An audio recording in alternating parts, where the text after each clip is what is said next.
నమస్తే, welcome to ప్రజానాడి. Telangana Congress లో ఇప్పుడు ఎక్కడ చూసినా ఒకే ఒక్క పేరు వైరల్ అవుతోంది, కొండా సుష్మిత.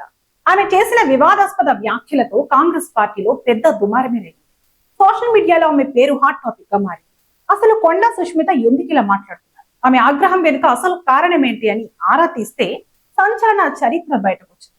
ఆమె ఆగ్రహం వెనుక ఉన్న అసలు కారణం పరకాల టికెట్. ఈ నెల 16వ తేదీన పరకాలలో జరిగిన ఒక కార్యక్రమానికి సీఎం రేవంత్ రెడ్డి వచ్చారు. ఆ సభలో ఆయన కీలక ప్రకటన చేశారు. వేదికపై రేవూరి ప్రకాష్ రెడ్డిని పక్కన పెట్టుకుని వచ్చే ఎన్నికల్లో కూడా పరకాల టికెట్ రేవూరి ప్రకాష్ రెడ్డికి అని తేల్చి చెప్పారు. సీఎం నోటి నుండి ఆ ఒక్క మాట రావడమే ఆలస్యం కొండా ఫ్యామిలీలో అసంతృప్తి జ్వాల రగిలింది. అసలు ఈ టికెట్ వేట కొత్తది కాదు, ఇది వారికి అలవాటే. వీరి రాజకీయ ప్రయాణం చూస్తే పార్టీలు మారడం కామన్.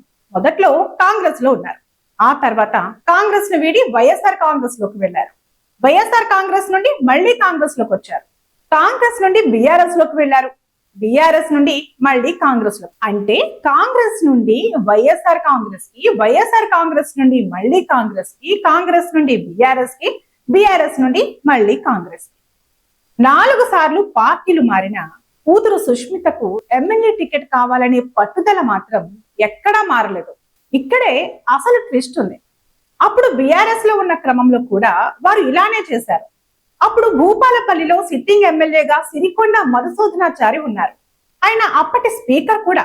అలాంటి సీనియర్ నేత సిట్టింగ్ లో ఉండగానే కొండా ఫ్యామిలీ భూపాలపల్లి టికెట్ కోసం పట్టుబట్టారు. కూతురు సుష్మితకు టికెట్ ఇవ్వాలని బీఆర్ఎస్ అధిష్టానంపై తీవ్ర ఒత్తిడి తెచ్చారు. దీంతో అప్పట్లో సిట్టింగ్ ఎమ్మెల్యే అయిన మధుసూదనాచారి తీవ్ర మనోవేదనకు గురయ్యారని, పార్టీలోనే ఆయనకు ఇబ్బందికర పరిస్థితులు సృష్టించారని అప్పట్లో పెద్ద చర్చ జరిగింది.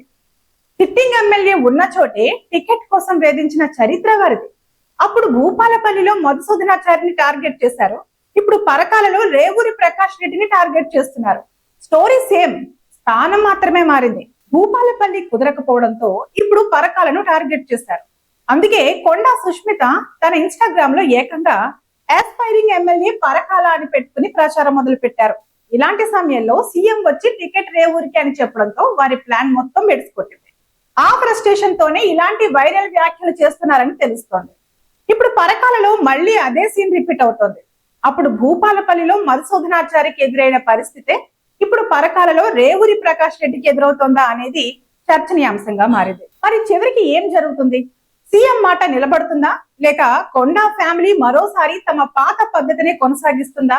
వేచి చూడాలి. మరిన్ని అప్డేట్స్ కోసం చూస్తూనే ఉండండి ప్రజానాడి న్యూస్.